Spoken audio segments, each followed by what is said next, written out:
నవగ్రహాల్లో శనీశ్వరుడికి ప్రత్యేక స్థానం.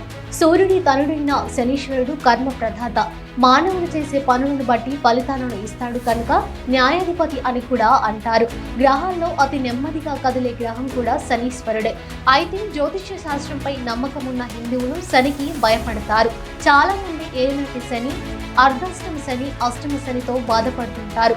శనీశ్వరుడు ప్రతి ఒక్క రాశుల్లోనూ కొన్ని ఏళ్ల పాటు ఉంటూ ఆయా మనుషులు చేసే పనులకు తగిన విధంగా ఫలితాలు ఇస్తుంటాడు.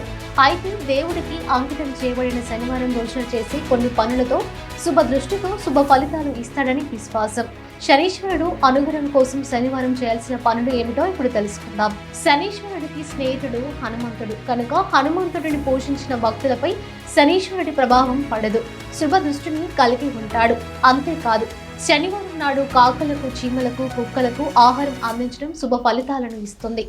జాతకంలో ఉన్న శని దోష ప్రభావం కలిగిపోతుందని విశ్వాసం. కాకి శనీశ్వరుడి వాహనాల్లో ఒకటి.